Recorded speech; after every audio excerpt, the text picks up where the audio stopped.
Kia ora, talofa, namaste, haere mai, and welcome to our niche cast on the 14th of November, coming at you on Tuesday. And we're from the Niche Case, the niche-case.com, where you can read all sorts of Aotearoa sporting matters. We've got a National League Women's Weekend recap live at the moment. The Men's National League Deep Dive will be coming. We've got some Kiwi-NRL stuff that does need updating.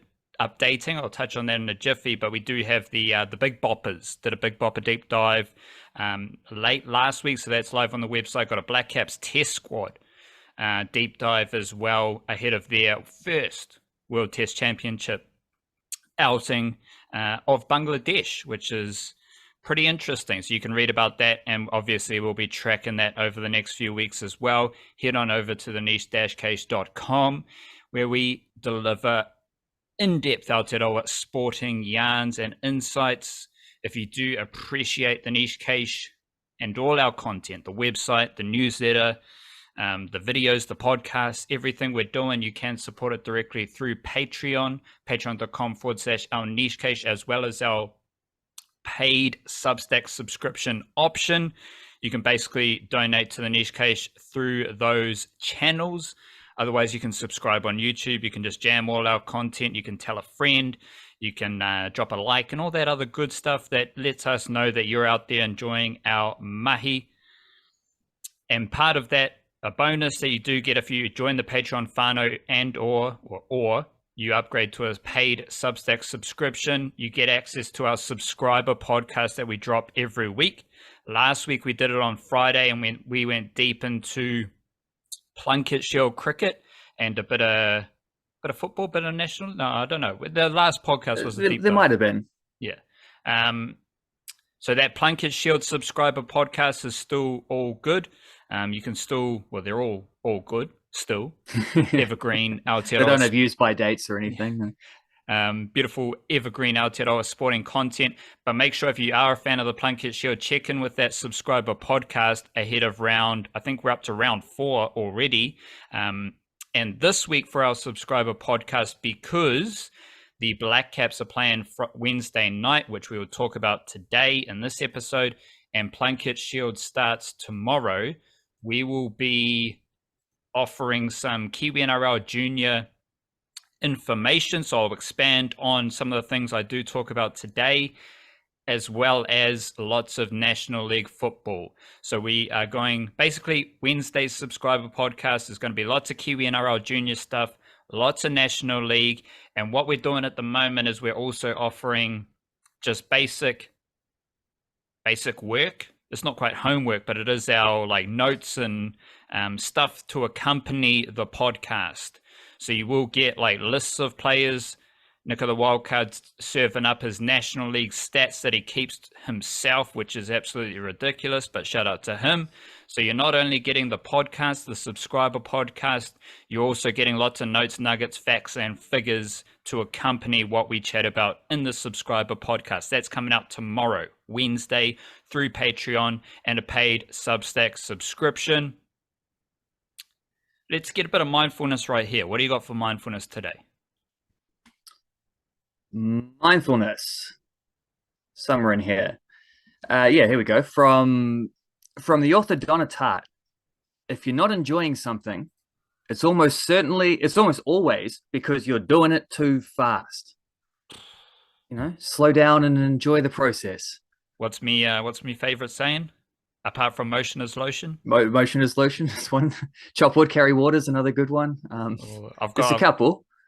Slow is smooth, smooth is fast.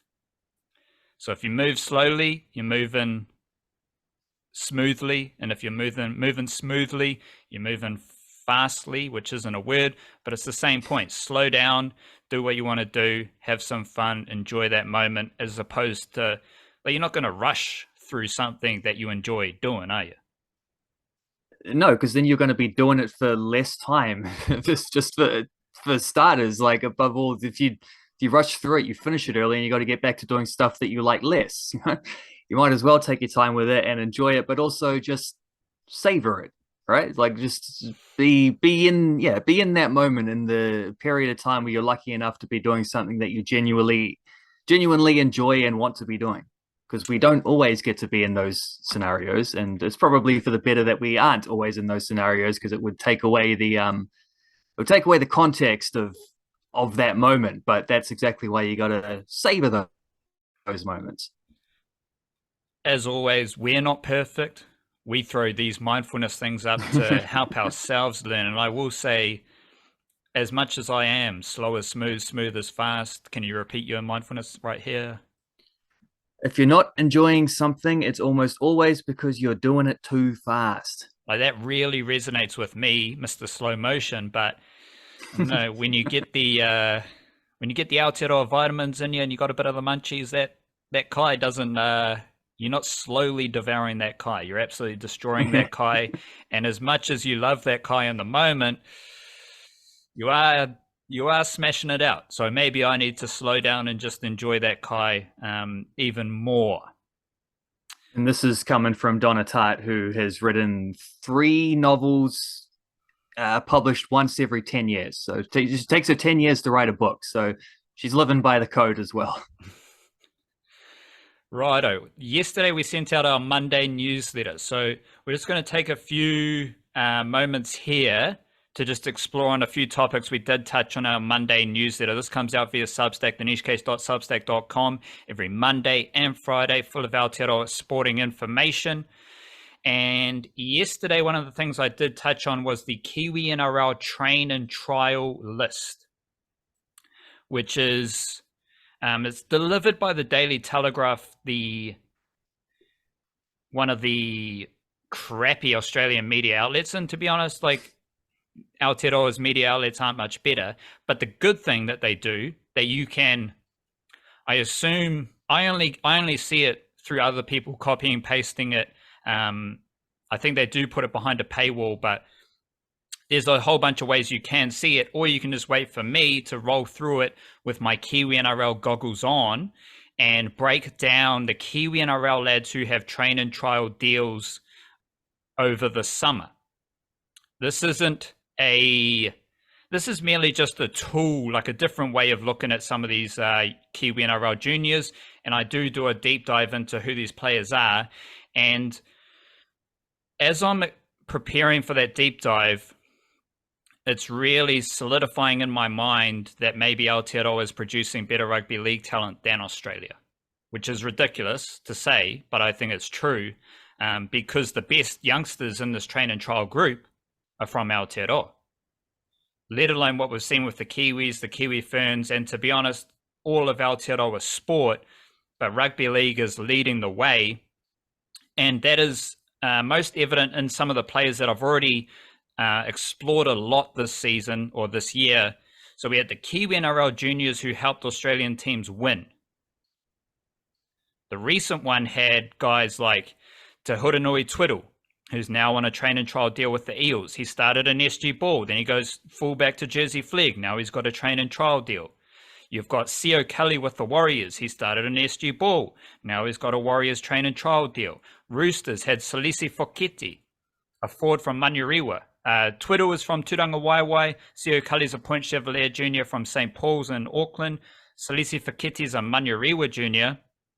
What did he do? Started the year in SG Ball, played Jersey Flegg. Now he's got a train and trial contract. The Knights, Jaden Harris from Kohukohu. Elijah Leamoana.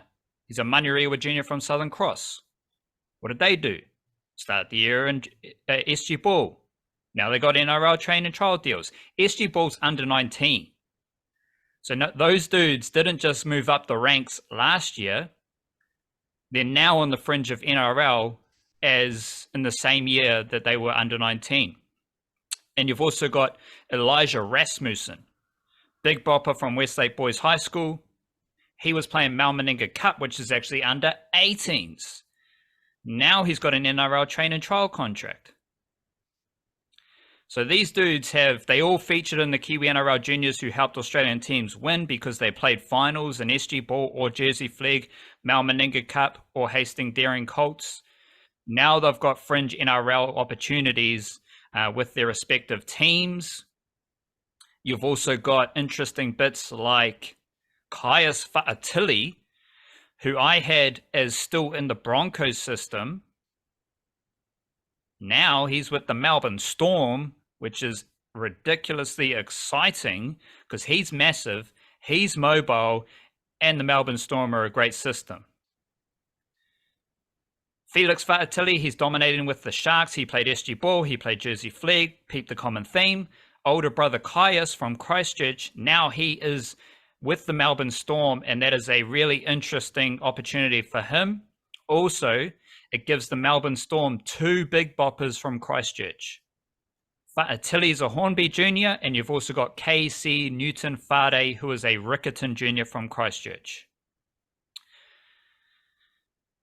Watch out for those dudes in the Melbourne Storm system because they're going to be really good. And another wrinkle, the Dolphins and Peter O'Sullivan. Peter O'Sullivan has routinely been the best recruiter from First 15 rugby, specifically from Aotearoa. Valence Tafare, where did he come from? Rugby union.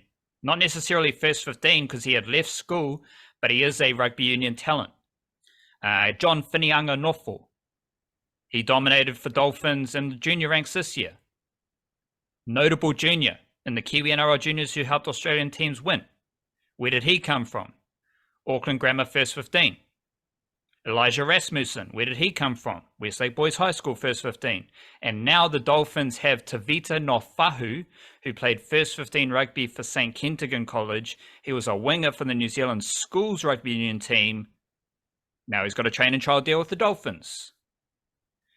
So the Dolphins do have a concentration of First 15 talent from Aotearoa, and the latest addition is Tavita Nofahu, who I don't know where he's from. Might be from Auckland, but he did play First 15 rugby for St. Kitts. Those are the fun wrinkles. I will explore other angles in the deep dive, but those dudes are all really, really talented. They've all got proven records of success in Australia. And there aren't many other dudes with train and trial contracts on that train and trial list who are playing under 18s or under 19s. The main dudes who do have that theme, that trend, that thread, they're all from Aotearoa. Funny that. You also highlighted the possible bout in our newsletter yesterday between Joseph Parker and Deontay Wilder, which apparently is in the works. When you saw that news, what immediately goes through your head?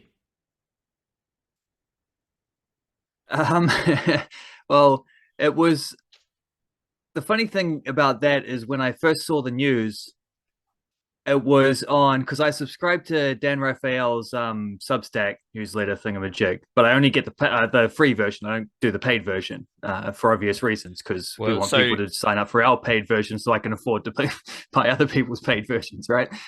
Yep. Yeah, good plug. Good plug. Yeah, right. Just got to make sure that's in there. So I see that, but it's like the headline is Joshua and Wilder are going to headline the December, I think it's December 23 bout in Saudi Arabia, the one that was going to be Tyson Fury versus Alexander Usyk, but then Fury took a keep busy fight against Francis Ngannou, the UFC convert, and actually had a way tougher time of it than he expected, and clearly not only needs some recovery time between that and this, but also probably needs some more fitness and training time because he was not at his sharpest in that one. 6 weeks or whatever it was is not going to do the trick again, coming in against Alexander Usyk and a unification bout. So that got postponed, but the date was already set and the venue set and whatever. And you know what the Saudis are like about bringing in, outside sports events. So they wanted to keep the date. And then I just saw the thing about Wilder and Joshua are going to be on the headlining the card, but co-headlining the card, not fighting each other. So that's all I saw. Like, it didn't say that the rest of it, the Joseph Parker part of it was click here to subscribe and read more for the full version. So I didn't see that at first. Then I came back around to it, seeing once other people had seen that and started aggregating it. Then I see that and I'm thinking, wait, Joseph Parker is the dude being lined up for the Wilder fight, which at first didn't make much sense at all. Like, it just seemed like a completely risky fight that I'm not sure, particularly after once upon a time, Parker's chin was unstoppable. Like he could just, no one could knock him down. He could take a punch. He did get knocked down by Dillian White. I think was the first guy to knock him down, but that was like a head clash and probably shouldn't have been counted as a knockdown. It was part of why he lost that fight. It was one of the unlucky things that went against him there, and he was a little bit dazed afterwards. Probably should have been allowed a medical timeout kind of thing, but certainly shouldn't have been a knockdown anyway. But then he fought Joe Joyce and got demolished last year, a little over a year ago, I think 14 months ago. And at that point, you're like, well, maybe Parker actually just hadn't fought the elite power going around the heavyweight division. He did fight Anthony Joshua, but if you remember that fight, Anthony Joshua was very restrained. Like he didn't really take any risks. He just felt like he had which he did. He had the longer reach, and he could just,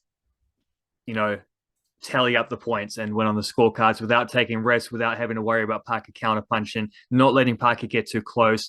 Parker afterwards, I remember him and his trainers being upset that the referee wasn't allowing them to do any work inside, just breaking up the clinches real quick. But yeah, there wasn't, he didn't get to face Joshua's elite power there. So there's a little bit of a worry about that. And then I thought about it a little bit more, and I thought, well, why is he fighting Deontay Wilder?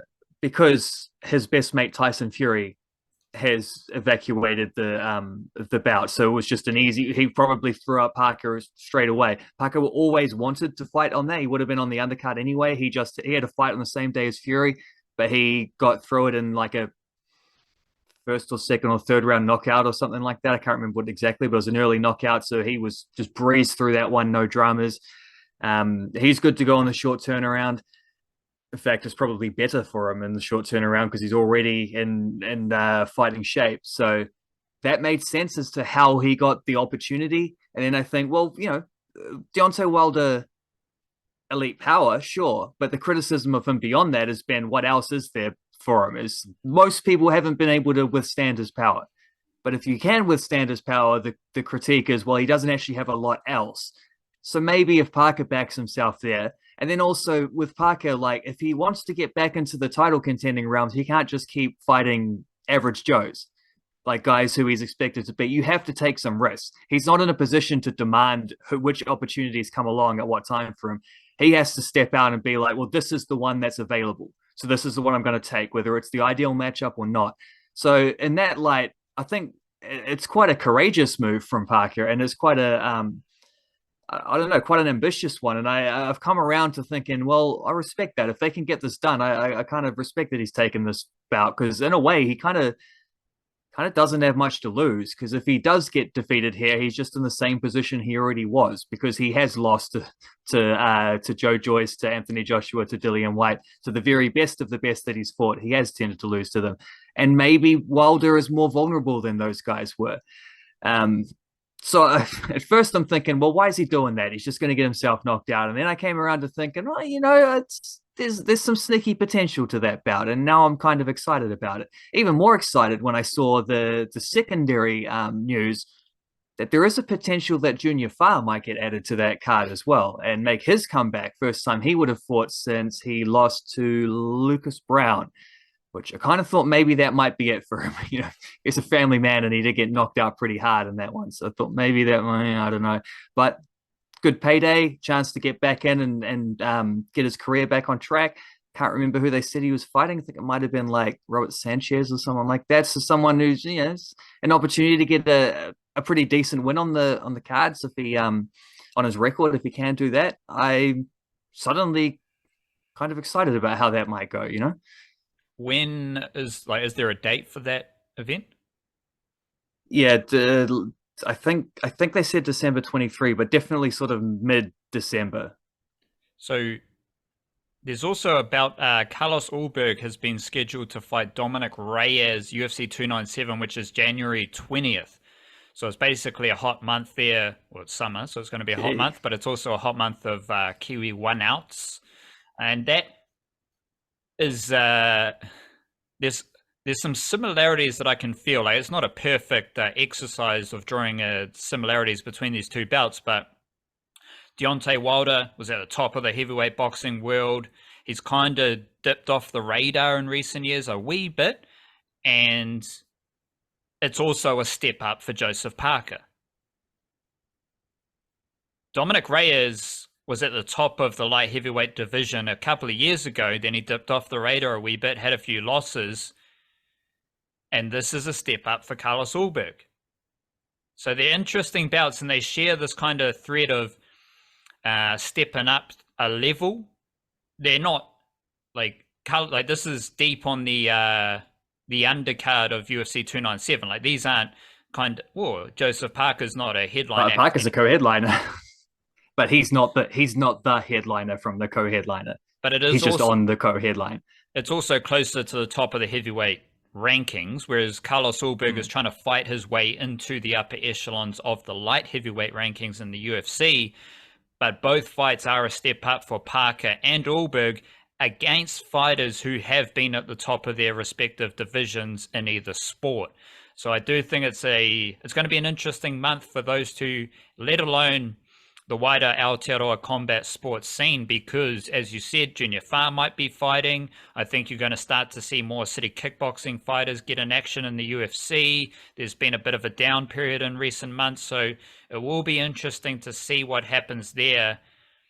And I think if Carlos Ulberg wins this, he's going to continue to rise up the division, and he does have potential to be a bit of a beast in that light heavyweight division.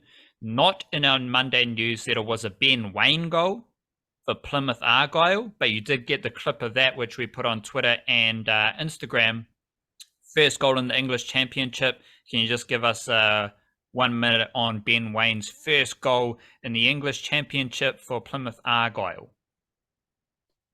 Yeah, he's scored in pretty much every other competition for Plymouth Argyle because they, of course, got promoted from League One last season when he was there for half a year. He's tended to get more of his games and therefore more of his goals in cup competitions, including this season. He's scored a couple in a few cups. Scored in the League Cup, and he scored in the something. Oh, no, it must have just been the League Cup because they wouldn't be in the EFL Trophy anymore. But he did score in the EFL Trophy last year. So he's mostly this season been doing the thing where it's like, 10, 15 minutes off the bench late in games, see how it goes. Not necessarily playing every week, but probably playing more weeks than not. However, there was a little bit of a window recently where their two leading strikers, the two guys who are playing ahead of him predominantly, both got injured at the same time. And there was Wayne's opportunity to get a couple starts under the belt. He starts the first game. They're playing against Middlesbrough. He plays about 60 minutes. Coach says, yeah, he did pretty well, but he didn't get many touches. Sort of encouraging stuff, but it wasn't. It was a quiet game where they, also didn't play as well. They were playing against a good team, so that's kind of how it goes. Can't remember how that went. They might have scraped a draw, or it was a close loss. The team did quite well, but so the second game comes up. They're playing against Leeds, a little bit more competitive, although Leeds have recently relegated from the Premier League. So it's still, it's a tough division in the Championship. There's a very high level.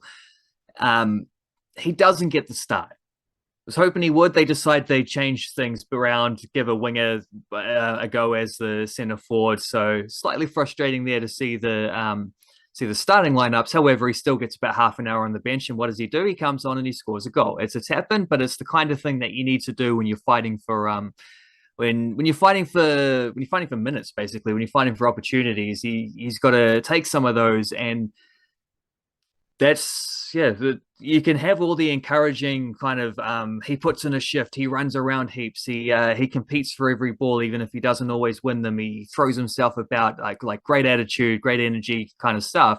You can have all of that you want, but you do need to be scoring and setting up goals at some point if you're playing in the forward line. So an important goal for Ben Waine.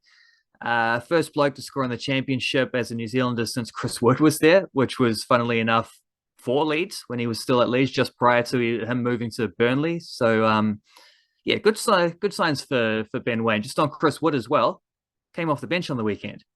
Wasn't expecting him back till after the international break, came off the bench, which means that we should be all systems clear for all-whites duty. Also noticed Sarpreet Singh was on an extended bench for Hansa Rostock. He didn't play. He was an unused substitute, but he was in the squad, which suggests he's close to availability as well. So I think things have come around there.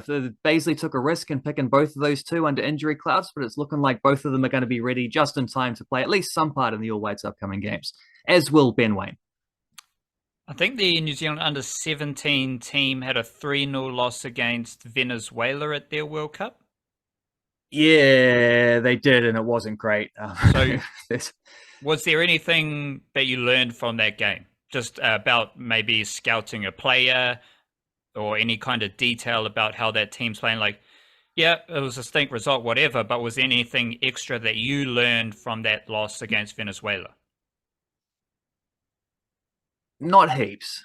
They played a 3-4-3 formation, and I'm not sure that entirely worked because despite having the extra defender through the middle, they looked kind of shaky at the back against the Venezuelan team that liked to run at them and liked to be quite direct. But the goal they conceded in the first half was a mix-up between defender and goalkeeper, where probably more goalkeeper's fault than anything, which is a pity because Matt Ford, the goalie there from Kashmir Technical, been playing a lot of National League lately, and he was otherwise really good in this game. He was making some big saves, keeping his team in the contest. And actually, for quite a while, it was only, they're only 1-0 down at halftime. There was 1-0 relatively deep into the second half, and that was an avoidable goal. So they were hanging in the contest, even though they weren't really creating a whole lot themselves. And they were a little bit overrun in midfield. Probably would have been better off having four at the back and a third man in midfield just to get a bit more, a bit more of a foothold and things. So it wasn't really a game where I got to get a whole lot of a look as to performances and scouting and stuff because they just didn't have enough of the ball. I was spending too much time getting stretched and defending. But I guess some of the selection-y stuff is always curious. Mali Luluai playing in midfield as was touted, as he's sort of been converted from a centre defender to a centre midfielder for Burnley, and that is carried through into the under-17s. But yeah, it was a rough game. They didn't play great and they got a bad result. And unfortunately, that was probably the easiest game of the three. So they got to play Mexico and Germany coming up, which is likely to be more difficult. So I didn't expect them to get through that group stage in the first place, but yeah, now it definitely doesn't look like they will. But you never know at these things. It's at least a great experience to play against those teams, regardless. We've also got Women's Big Bash League cricket rocking and rolling along. Perth Scorchers are the best team, and Sophie Devine is in fantastic form as one of, if not the best players in the competition. She's got 419 runs, average of 52, strike rate of 152. She's also got 11 wickets and an average of 23.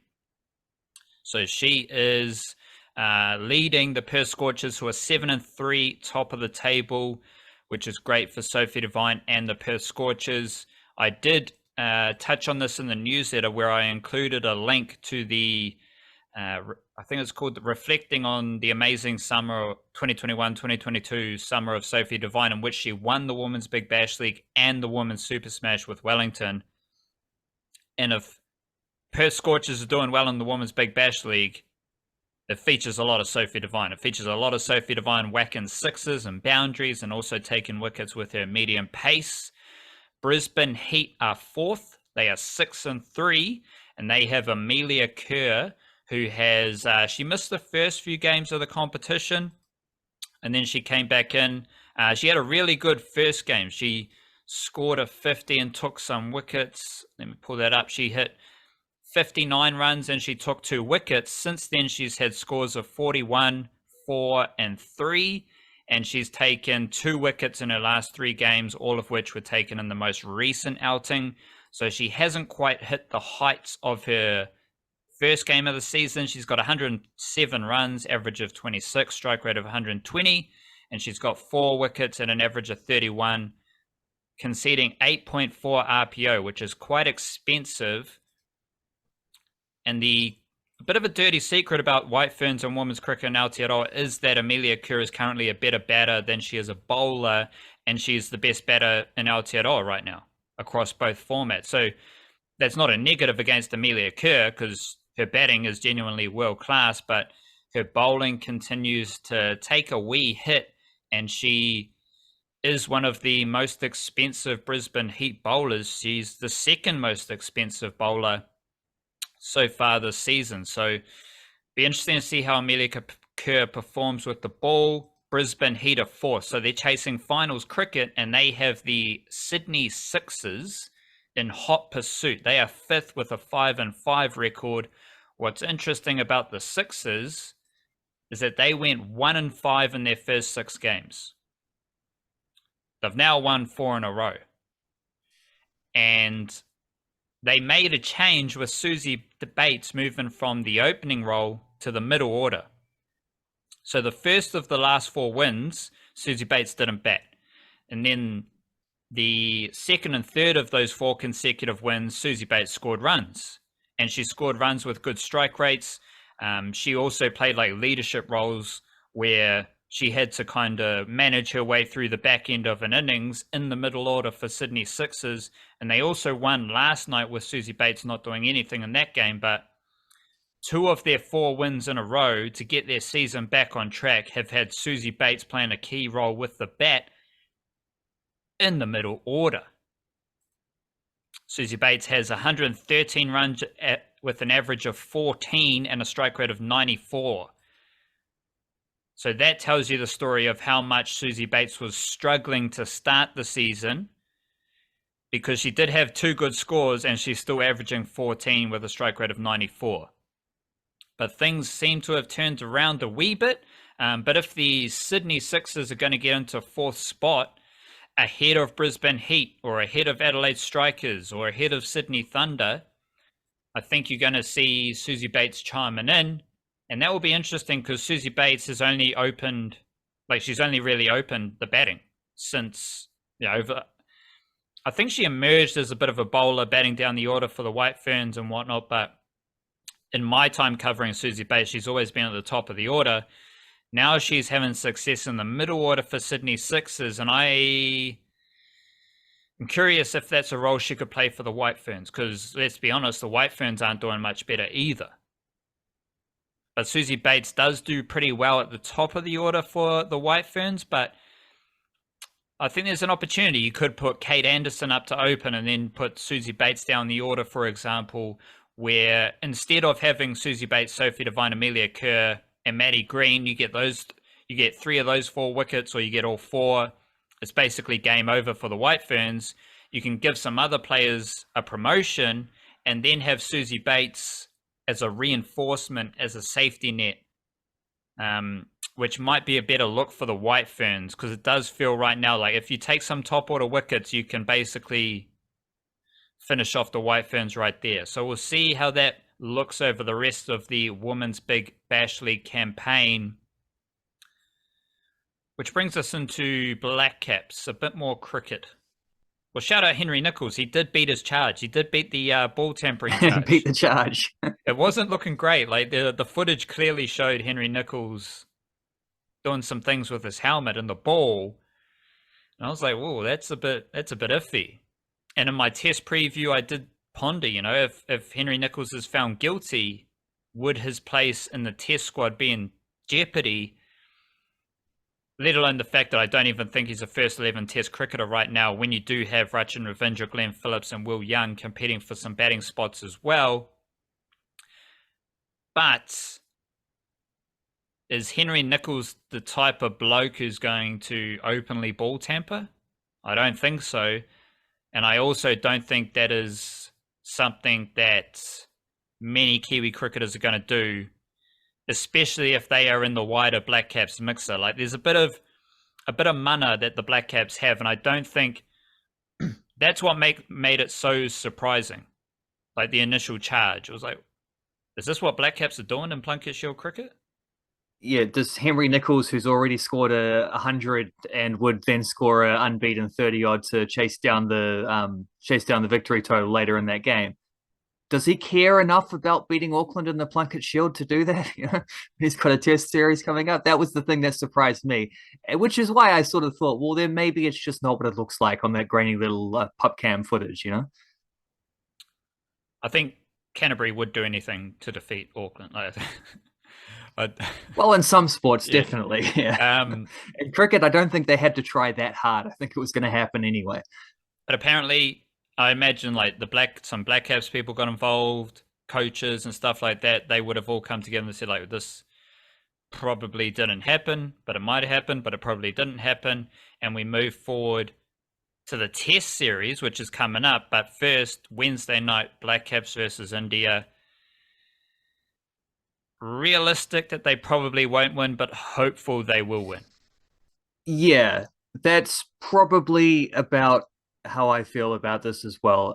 If anything, I'm even further in the like no expectations bandwagon there. I just think the more we approach this game in the light of India have everything to lose and the Black Caps have nothing to lose, the more I think it works in the Black Caps' favor. So I just like, and also I just kind of think a World Cup in India, the Black Caps have been so good in tournament cricket for ages, but this is about as tough as it gets. Like a 50 over World Cup in India is not the conditions that suit our best players.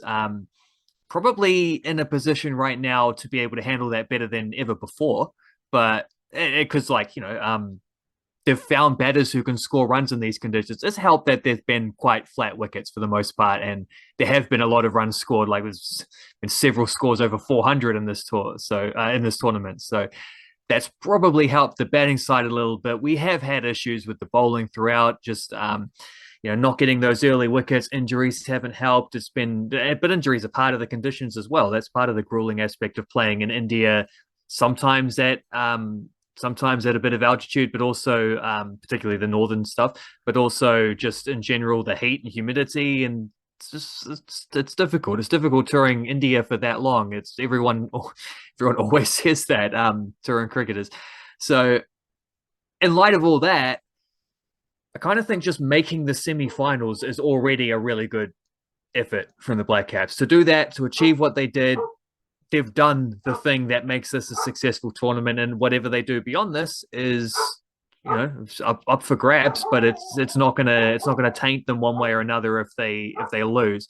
They are the only team, like we'll see if they can keep up their grand final attendance streak and make that into 3 World Cups in a row, but they are the only nation who have made the men's ODI World Cup semi-finals in the last 5 consecutive events. They were already the only teams who have done it 4 in a row last time.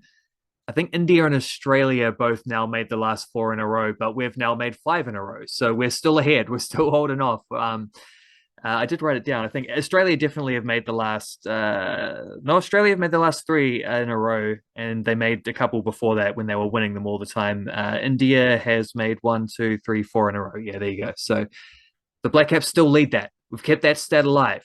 The tournament, the proud tournament recent performance trend, it continues. Whether or not they beat India in the semi-final, which is probably going to be a not, but the more I convince myself it's going to be a not, the more I'm going to turn up on Wednesday night sitting there with that hope that you're talking about. I think if I talk them out of having any chance whatsoever, that's going to bring me back around in a way which I might have to be careful about, because I do want to manage my expectations for this one. I don't know how you feel about the same thing, if there's more to add, but How I feel is like managing those expectations, but also like you gotta believe it. You gotta it is a World Cup semi-final, right? So you don't want to waste that. They come around 4 years at the bit. Well, every 4 years for the Black Caps. For other nations, it's longer between those. You still at least got to make the most of that. I guess that this is one of those Donatart things about like take your time and enjoy it, right? So it is a good opportunity to take stock. New Zealand is the only nation in the world to play in the last 2 World Cup finals. So that's pretty cool. And as you said, we're the only team to play in the last 5, to make the semi-finals in the last 5 World Cups. So you could make the case the Black Caps, New Zealand is the best cricketing nation in the world.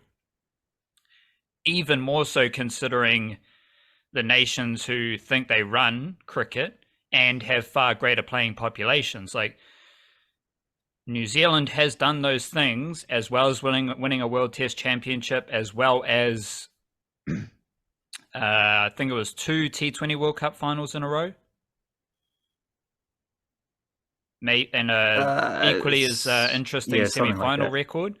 The Black Caps have done all that with a small percentage of the playing population as these other countries, let alone the resources and funding that these other countries have. So regardless of what happens here, we can definitively say that New Zealand is one of the best cricketing nations in the world.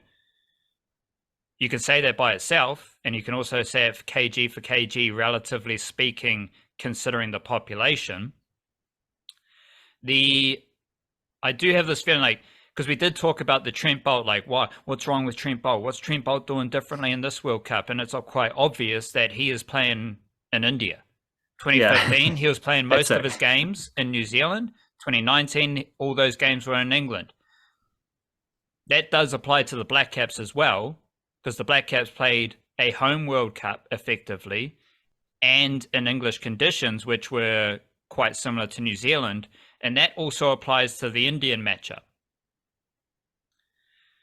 It's a lot of these stats that you've talked about as well. Like, I don't know if you can find, like, have the Blackcaps defeated India at a World Cup in India too often before, but the Blackcaps' strong record by against memory, we did India, beat them in the T20 World Cup when they was in India. I think Santner took a bunch of wickets. Let me finish here.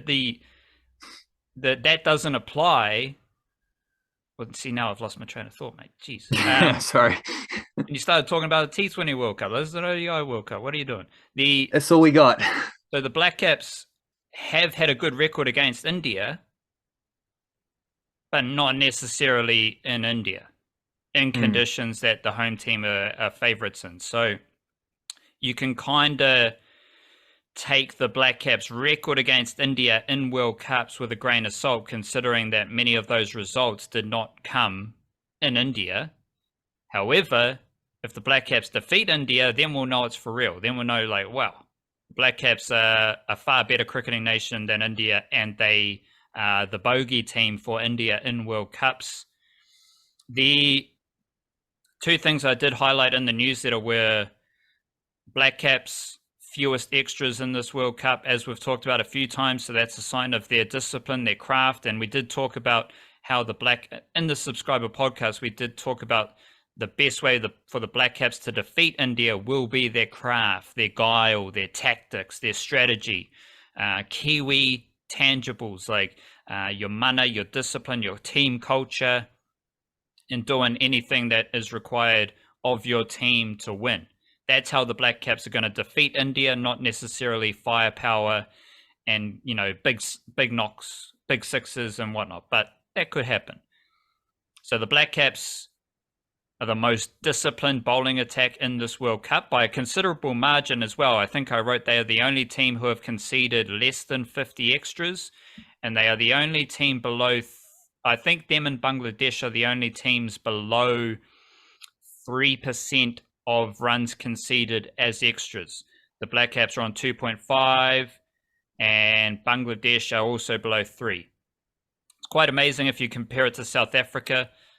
Blackcaps are below 60 extras, and South Africa are on 173. So over twice as many extras as the Blackcaps have conceded. Then you've also got fielding. I think fielding could be a major asset for the Blackcaps. Mitchell Santner and Glenn Phillips fielding in the circle. And then you've got the lads out patrolling the boundaries who can turn boundaries into twos, could generate some runouts as well. And these high-pressure games, especially during the middle stages, obviously ODI cricket right now, middle stages, you're still trying to attack, you're trying to hit boundaries. And I think that's going to be the case here. But in these big games, there's a lot of pushing for twos, dropping the ball into the outfield, push for two. And I think if the Blackcaps can restrict a lot of those to singles, maybe get the odd run out, that's also going to be a good omen for the Blackcaps. Those are key assets of Blackcaps cricket. Those are the best and easiest examples of how the Blackcaps perform in these big moments in World Cups against the best teams, are those gritty little details. And those are going to be crucial in defeating India as well. Yeah, looking up that record against India, the game I was thinking of, it was the 2016 T20 World Cup where we spattered first, scored 129, Corey 126. Corey Anderson top scored with 34 of 42, so it was a bit of a grueling innings. And then bowled India out for 79, and Mitch Santner took 4 for 11, and Sodhi took 3 for 18. Other bowlers involved were Nathan McCullum, Corey Anderson, Grant Elliott, and a Milne. So probably only going to see one of those guys playing in this game. They are 3-0 against India in T20 World Cups. That was the only one that was in India, but they've not lost India at a T20 World Cup and ODI World Cups. 5-4, 1, 2, 3, 4, 5-4 overall record against them. Obviously lost at Dharamsala a couple weeks ago by 4 wickets. Previous to that, they'd beaten them in the semi-final in England at the last World Cup and had a game abandoned against them in the group stage. And actually, weirdly, didn't play India between 2003 and 2019. So that's 07, 11, and 15. Didn't play them at any of those World Cups for some reason. They must have had group stages in those ones. I think they did actually. They used to have group stages. But there was once. We're going back a long time.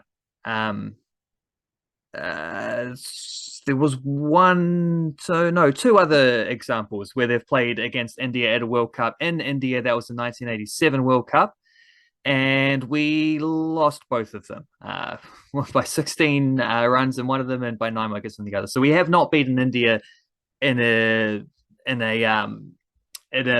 men's World Cup in India, but we do have a good record against them in general, particularly in knockout games. I think there's like semi-finals and finals type situations.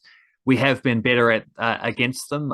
Obviously, the Test Championship final is another one. So it is something that maybe doesn't look like something that should really matter, because it is very easily rubbed off by just saying, well, yeah, you've beaten India a few times in these big games, but you haven't done it in Indian conditions with their massive crowd. But I think it is something India will be very conscious about, and we probably just have to hope, because that is the other, all those good things that the Blackcaps do, all those taking care of their controllables and all that stuff.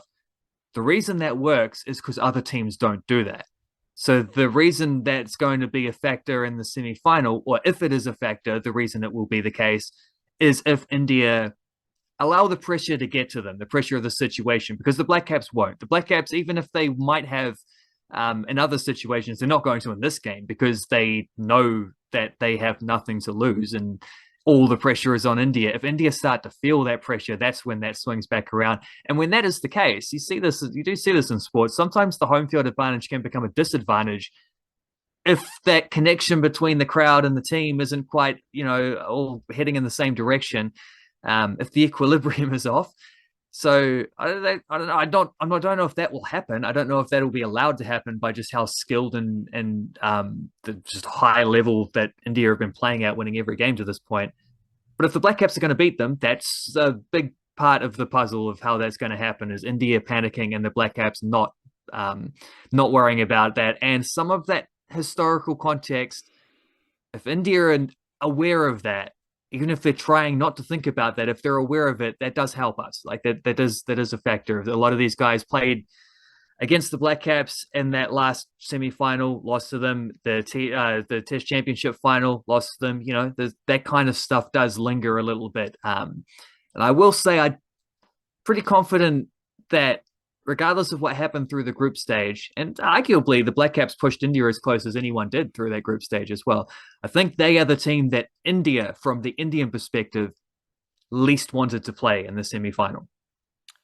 I am curious how Tim Southee performs. I'm curious to see if Tim Southee's in the first 11 for this game, let alone how he performs, because he has come into the team and he is, of the bowlers who have bowled at least 10 overs, he's second most expensive to Jimmy Neesham. And Jimmy Neesham's only bowled 14.3 overs, gone at 10.8 RPO. Southee's bowled 23 overs and gone at 6.7. So again, at least 10 overs, Tim Southee and Jimmy Neesham are the only bowlers going over 6 RPO. So we can make that, okay, Blackcaps bowlers who have bowled at least 20 overs, Tim Southee's the only one over 6 RPO, and I think those Indian batters will be eager to target Tim Southee. So if Southee First of all, I am curious to see if he's in the team. I think his experience and Blackcaps mana should have him in the team, but they might go for a different look just as a doosero against the Indians. But will India's batters attack Tim Southee? Will Tim Southee unleash his bag of tricks and be able to stifle some of those Indian batters? Like, that's a little wrinkle to watch out for. And also, Devon Conway hasn't scored many runs since that century in the first game. Like, he hasn't had another 50-plus score since his 152 not out against England. He does have a couple of 40s. He's had 1, 2, 3, 4. He's had 8 innings since that century, and he's only got 2 scores below 5, below 10, below 20. So 8 innings, and he's had 6 scores over 20. So he's had a start in all those games, but he hasn't kicked on. And I think Devon Conway needs to go large for the Blackcaps to win this game. And I'm also curious, it's a similar vibe for Tom Latham. Tom Latham does have 2 not out innings in his last 2 games, so that's not his fault. He got 2 not out, 2 not out, so he's doing his job there. But he started the tournament with 53 against Netherlands, 68 against Afghanistan, and since then he hasn't scored over 25, and he's only had 1 score over 10, which was a 21. So Tom Latham and Devon Conway, I think they're both lefties. They're both Devon Conway's not a Blackcaps experienced cricketer, but he is a mature cricketer, lots of cricketing experience. He's also had success in the IPL. Tom Latham has a strong record in India, I think, off the top of my head, in ODIs. He's a very experienced cricketer, opening batter in the Test team. I think they are crucial batters. Like, obviously, Kane Williamson's crucial. Daryl Mitchell might be one of our best batters right now. You've got Rachin Ravindra Mania. But Devon Conway and Tom Latham are the dudes I'm looking for key contributions. Because let me put it this way. If Tim Southee's getting whacked, Devon Conway and Tom Latham don't score runs, I don't think the Blackcaps win this game. So watch out for those players and their performances as an indicator of where the Blackcaps are at. And Devon Conway does have 100 against India, and back in January when we toured there for a few sneaky ODIs, he did score 100 in one of those innings. Averages 46 against India. Interestingly, averages 97.6 against England. So one of several dudes in the Blackcaps at the moment who love playing against England. Daryl Mitchell, obviously, being another one. Tom Blundell in the Test team has loved scoring runs against England. England, who, by the way, have made 1 semi-final in the last 5 ODI World Cups, so maybe this year wasn't actually as far off their regular performance as it might be perceived, just that they happened to win it last time. Devon Conway feels like I have noticed that too. I've noticed it throughout the thing. He started the tournament so perfectly and hasn't had a score since. Like, lots of starts and not kicking on. He did get a duck in the previous game against India, so he's had a duck in the past against India. He's had 100 the innings before that against India. So one way or another, I think that's going to be a pretty decisive factor for the Blackcaps. Although I don't think they need a huge score. I think a lot will depend on whether they can get a couple early wickets, and which they haven't really been doing throughout this tournament. But that's the formula probably for the Blackcaps, is how they beat India last time, is try to keep it tight, score just enough runs, handle the pressure, and do the business. Wellington Phoenix, great weekend for the Wellington Phoenix. The men had a 1-1 draw against Melbourne Victory, which, as you said, prior to that game was an interesting gauge for them, playing away to a good team. They didn't get the win, but they didn't get smoked either, so that's a good sign for them. And then we had the Wellington Phoenix women 3-1 win over Western United at Porirua Park. And as Jason Piney said, the local motorcycle gang were absolutely loving Wellington Phoenix women footy. They were revving their engines throughout that contest, specifically before and after Macy Fraser's goal. So big up to the Wellington community, Porirua Park, which I think is Jerry Collins. Yes, Jerry Collins Memorial Stadium. So shout out to him and his whānau. But the locals were loving some Wellington Phoenix football in Porirua. You can start with either, or you can take a holistic approach, because I think that was a fantastic weekend of Wellington Phoenix football. And I will say, having seen again, Piney had the clip with Coach, what's his name, Temple? Temple, about the small ball. I saw that before the game, and then you could actually see it on the field. You could see how the Wellington Phoenix women were operating with small passes, getting into space, very fluid in attack. And it was really enjoyable to see the clear plan, the clear playing style in operation on the field. And I think that's an exciting sign for the Wellington Phoenix women. I didn't actually watch the men's game, but I think while like it's all fine and dandy to be able to put a baseball term, a small ball term on these playing styles, and I don't know if there's a name for how the Wellington Phoenix men play their footy, but I think there is a style brewing there with how they operate as well. How did you view this weekend of football overall? And then you can get into some of the details about each team's performance before we get into National League, a big thing there. Well, it was another unbeaten weekend for the Wellington Phoenix Football Club. So, I mean, at that alone is enough. Especially, a win at home, a draw away. That's generally the formula for making finals footy. And the atmosphere at Pororo Park was pretty cool. Like it wasn't a big crowd, but it was close to 2,000. And when you've got close to 2,000 packed into a relatively small stand, you got some room on the banks on the behind the goal on one end to sit and chill in the grass as well. It feels a lot bigger than it is when you can get that kind of crowd in a just seated more tightly versus just the echoes that you get at a big stadium, where even in a football shaped stadium that's an issue. But at somewhere like Sky Stadium, where there's also it's like an oval shaped field, so the crowd, even if it's spread out, and it's not exactly sitting right close to the field. You're not going to be able to catch the ball when someone clears it for a throw in or anything like that, like you might at the smaller venues. It just makes a difference. And I think that, I don't know, I think that works better in some ways. Plus, the field seems to be itself, the pitch seems to be pretty handy. Without being there, you can't say for sure, but look decent, certainly look better than a lot of the surfaces you get in some of the Aussie grounds. Can't ask for much more than what they served up. But the thing is about both those games actually is, for the first 20 odd minutes, it looked like both of the Phoenix teams were just going to get thrashed. Slow starts on both counts. Western United in the women's game missed a bunch of good chances in the first 20 odd minutes.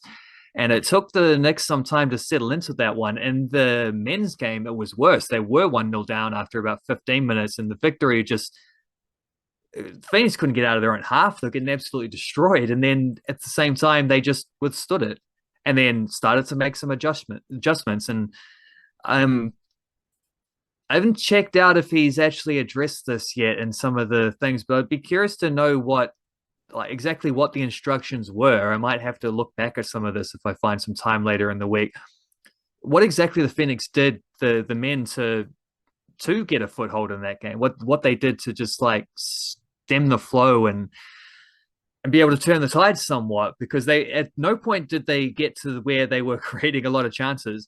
Incredible stat about this game is that they drew 1-1 in a game in which they did not attempt a single shot at any point. Their goal was a cross that became an own goal. And yet it also felt like they were unlucky not to win, because they had a penalty decline late in the first half, very soon after the own goal went in. And then the same guy who scored an own goal gave away a penalty, but they decided to overturn it after 15 minutes of VAR checks to find a fractional offside, where Pennington was actually coming back from an offside position. So he was within a frame or two of that, he was back onside. It was just, yeah, that's not a fun situation. I'm definitely feeling like I don't know. I'm finding it a lot harder to watch Champions League and Premier League games in particular, where the VAR stuff is even more emphatic. They're just like it's you spend so much time just watching refereeing conferences when you're trying to watch football, which is why National League football, none of that drama, beautiful, just beautiful entertainment. Some decisions might get wrong, who cares? Just love the footy. But the blokes managed to withstand some copious amounts of pressure that they're under and scrape through with a 1-1 result, which is a really battling effort away from home like that. And I did say before the thing, it was going to be a test of where they're at. I think they passed that test again. Like once again, they passed that test. The women's team now have won 3 games in a row. They won 3 games all of last season. Like they've already matched last season's win total. And I thought from after the first win, I'm like, well, okay, but we've seen this before. Can they back it up? Can they do it consistently? Not only if they backed it up once, they've backed it up twice. And here's the crazy thing about them is you do see that small ball stuff. You do see glimpses of it, and it's gotten better from game to game to game to game. Each time it's gotten a little bit better, a little bit more prominent. I still don't think they've played a great game yet. Like they won 3 games in a row. I'm still not sure they've played a game where you feel like, well, that's a solid 90-minute performance. They start to finish, that was really good. They dominated that game and they deserved the goals. And what they've done is they've been able to, and this is such an important thing in football. I've written about this multiple times with multiple teams in the National League this season. The good teams, you aspire to that 90-minute performance, but realistically, you're not going to get it every week. Certainly, the good teams are able to win anyway because the moments when they are on top, they're able to capitalize. Like they score a goal in the 10-minute spell before halftime when things are working for them, before the other team can make adjustments or whatever. That goal ends up being decisive. Or Auckland City's formula throughout the season, except on the weekend, as we'll come back to. Auckland City's formula has always been just whatever happens in the first 65 minutes, it doesn't matter because we've got the better bench than you, just like the All Blacks mentality is. We're just going to sub on a bunch of guys who are better than your starters and when you're already tired and just roll you and score a bunch of late goals. They have been doing that this season. A few comeback wins involved in that. The Phoenix women had a couple of spells when they were really good and they scored goals from those. They set pieces in particular, meaning you don't even have to be on top. You just have to get yourself a chance, and if you can back yourself with the in swinging corner or the incredible free kick into the top corner, because Macy Fraser again one of the best on the field for the Knicks in this game.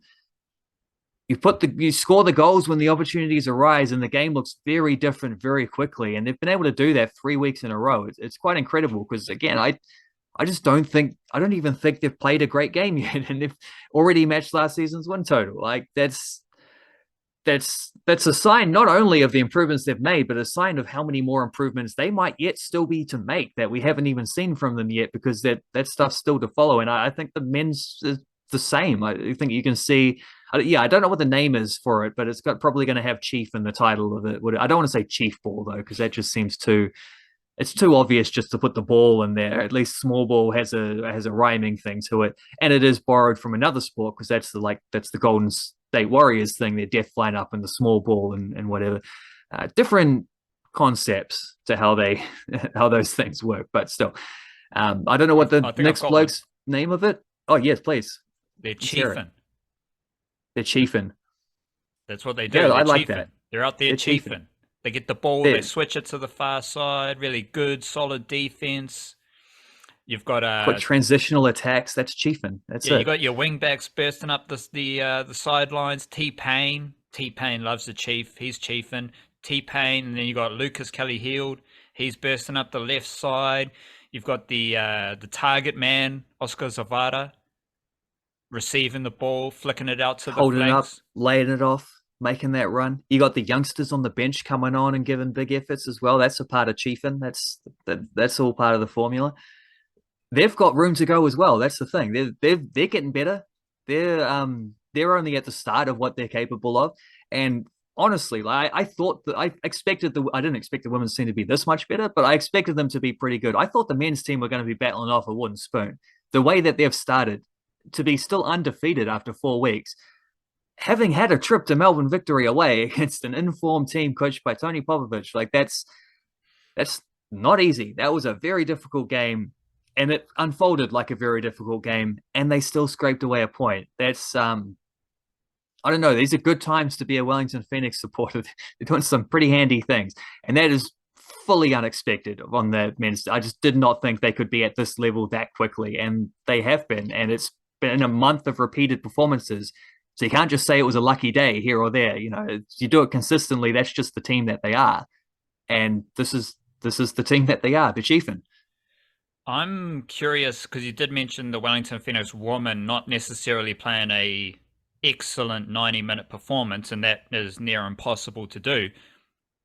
But I did notice like the fluidity of their attack does leave some holes in defense. Like if Michaela Foster's floating into every single area that she floats in, it's not just near the sideline. She's getting into the midfield and whatnot. There are holes that Western United did expose a few times.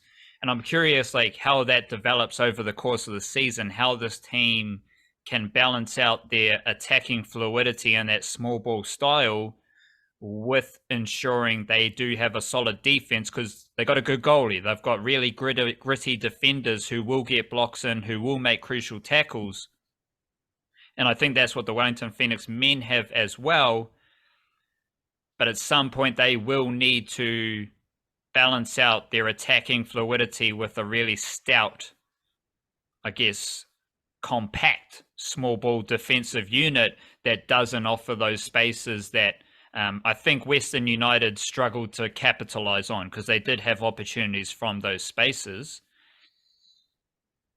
Yep. Yeah, the one thing about the small ball stuff though is that you can play. It does require you to play quite compact. Like it's the idea is that they can overhelp in defense, get numbers back because they can then when they win the ball they can 3-4 quick passes. You're able to slowly sort of blossom things out from there and then expand into the field. Whereas the men do that the opposite way. They want to win the ball and get the ball into space as quickly as possible. The women will work their way into space because there aren't players in that space yet. Like that, I think that's kind of a lot of what Temple's trying to get them to do. So that is something that they can't. But yeah, like then you get into that space and you lose. Transitional defense is a very different thing. So that's not sort of captured in that picture. So that is something that I think they have been stretched a few times, and particularly out wide behind the fullbacks. Is there was something Western United did quite well at early on, but they withstood that. And having a good goalkeeper, two good goalkeepers, even I'd argue, and also having centre backs who are good in the air and good in the challenge, I think helps a lot as well because Mackenzie Barry can't afford to drift out if she's going to win the ball. You do whatever you want as a defender as long as you win the ball, Same as they say about strikers. You can do whatever you want as long as the ball goes in the net. Doesn't matter how it happens. So there's ways in which they can, and I think Kate Taylor as well, being a combative presence as the central defensive midfielder also helps this. It's you just get in with a challenge, even if you cop the foul, at least you stop the counter attack kind of thing. So there's ways in which they can combat that, but that is definitely something we'll see how that progresses down the line. National League football, last few minutes of the podcast. You got one big thing, you got a couple. What are your most interesting aspects of National League football from the weekend? Well, it could only be one thing, which is also two things. It's one thing that got repeated. Top team on the table lost on both occasions, which was incredible. I really didn't know if Auckland City were going to lose a game all season, but they went to, in fact, they didn't go anywhere. They were at Kiwatia Street hosting Wellington Olympic. Neither team at full strength. That is a very important factor to remember when considering that these two will meet again in the grand final in a week and 2 weeks. Important to consider that Cam Howison didn't start, Mike Den Heijer didn't start, Ryan DeVries hasn't played for ages. Liam Gillian, I don't know if he'll be back again this season after getting injured. Same deal with Gerard Garriga. I don't think he'll be back. He's looked like a relatively more longer-term injury. So Auckland City weren't at full strength.